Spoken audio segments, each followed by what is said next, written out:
الرأي العام بنشد وجذب، والتلفزيون شغال في الكذب. اصحى يا مصر وفوق دلوقت، ما تستناش اشاعات من الحزب. ده التحرير مليان ملايين زيي وزيك مصريين، والبت بتاعت التلفزيون ما يصدقهاش غير المجنون. كله كلام مليان تفاهات، ونايبنا عنده اجندات. كل الناس قابضين دولارات، طيب فينك يا مخابرات؟ كان رئيسنا هرينا صوابع بيقول مين للملايين دافع. جالنا النايب باجندات بيقول فيكوا ايرانيات. بيقولوا كنتاكي وفيه دولارات، اي كلام احلى اشتغالات. بيقولوا امريكا ويا يهود، طب ازاي ده في بينكوا عقود؟ بيقولوا حماس ويا جزيره، كلام صبيان مش دوله كبيره. ان كنتوا نسيتوا ابو حصيره، وحتى نسيتوا حاج الجيره.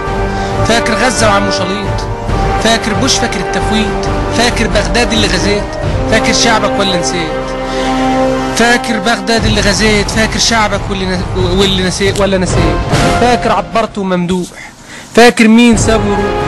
فاكر قطر بقصر ثقافتي، فاكر نيلي وفاكر نفطي، فاكر خيلك في التحرير، فاكر قصر النيل يا كبير، فاكر عز وفاكر والي، فاكر حنف وفاكر غالي، والله خلاص ما بقوش رجالتك، بعت في ثانية كل عصابتك.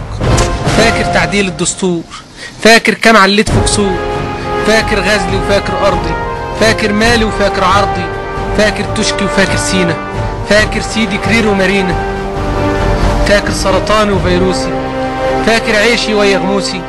فاكر ولا نسيت يا قائدنا؟ فاكر شعبك ولا نسيتنا؟ فاكر شعبك ولا نسيتنا؟